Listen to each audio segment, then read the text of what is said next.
versus Reuben Osenbach. So Jesse, for those of you who don't know, former Platinum Pro, still Seattle local. If you know him well enough, you should not be surprised that he only has plains and islands in play. Yes.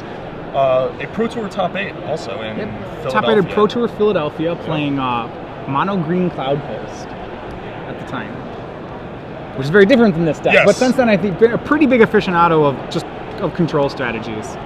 Big fan of islands. And it looks like this is a game which he kind of has the point where he wants. This is game 2. He's playing against, the elephant in the room right now, the mono blue devotion deck. With a lot of lands and no board. Yeah, he did just resolve an Aetherling, which means we may have just come in for the cleanup of the game. Cutting into a game where an Aetherling is hitting the table, not too hard to analyze. And he's discarding from too many cards in hand. Things are looking good for Jesse Hampton. Well, let's talk about the matchup in general. Okay. So, a lot of people said with mono blue devotion that one of its scary matchup was Sphinx's Revelation. Yeah.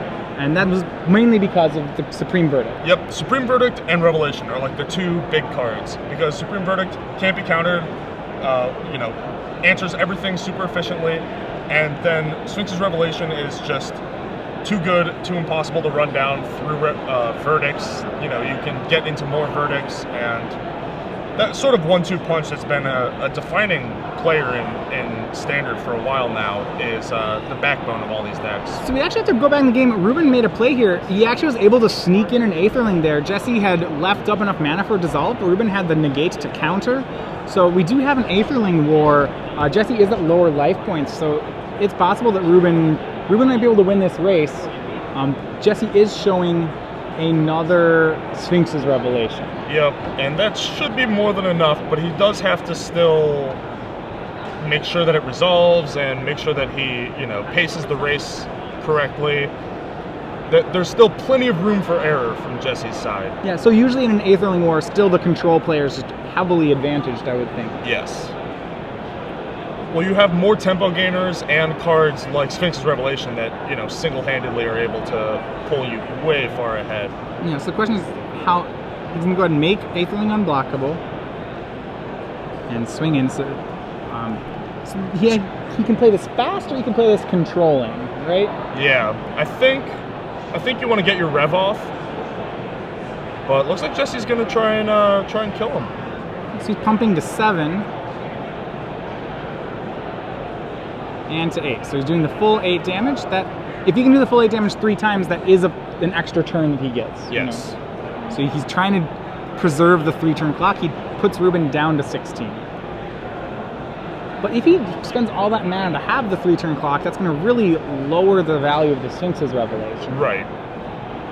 Putting himself in a bit of a cage there by doing that, because if he was going to try and Revelation out, this was the turn to do it when Reuben was tapped out. Now, was Jace plussed this turn? I'm not sure. Did Jace move this turn? I believe it plussed. Okay. Maybe not. I believe so. Who knows? We'll find out. We'll find out on the attack.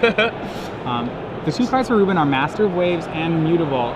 Remember, the mono blue devotion is really just an aggro deck. Yes. It did side into Aetherling, but that's Plan B. Yeah, that's not Plan A. Yeah. So so he was in. Yeah, he's making it unblockable to get it past.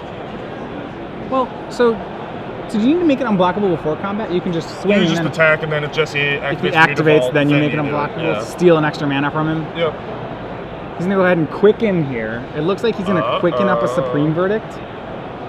Yep. Flashes out Aetherling, and he's gonna go ahead and quicken Verdict. That is awesome. So the one of Quicken, we saw Jesse's deck looks to be an exact copy of the deck.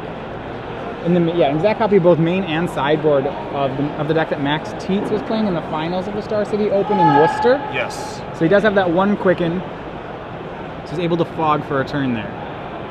Which, that's all you need in the Aetherling Wars, is those little tempo gainers so that you get a full turn's attack and they don't. Yeah, so that was turn number 1, and then we do see a Revelation in his hand. Jace will minus down to 1. We see Detention Sphere, Supreme Verdict into land.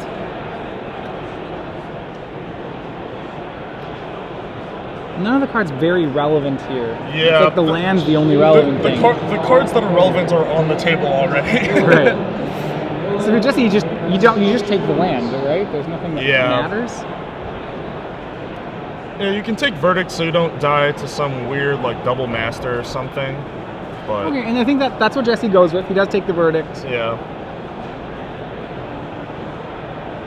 And when you're in situations where you're this far ahead, you just have to think about like what are the really weird corner case scenarios that could happen that you could lose. Like how could you possibly lose this game, and then play around that. So Jesse's going to go for the full pump again, dealing 8 to Reuben. That puts him down to 8, puts him on a 1-turn clock.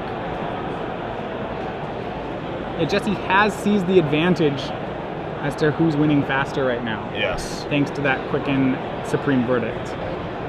In the Aetherling chess game, this is check. And it looks like it may be a checkmate. I don't think Reuben has a way to stop the Aetherling. He has a negate and a Master of Waves. So we're either going to see a hand or a bluff here. Yeah, I mean, I think he's realizing it right now. There's not a way for him to get across for 14. Yep. Or for him to stop that swing from the Aetherling.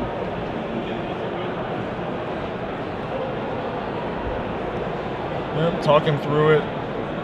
Looks like he is going to unblockable the Aetherling. Going down swinging. I can respect that. All right, and he triple pumps it, so that's for 7. Puts Jesse down to 7. Check. Yep. And there's the Master of Waves made for Reuben. The devotion is 3. Okay, Jesse, you don't mind here. You just let that resolve. Yeah.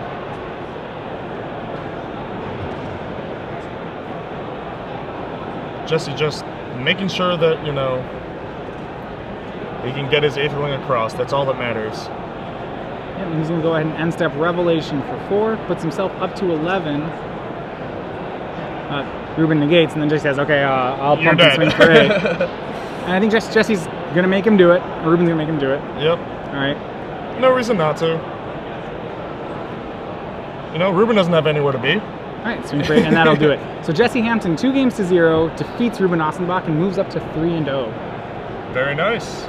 Blue-white control, not Esper. Yeah, so one of the advantages to blue-white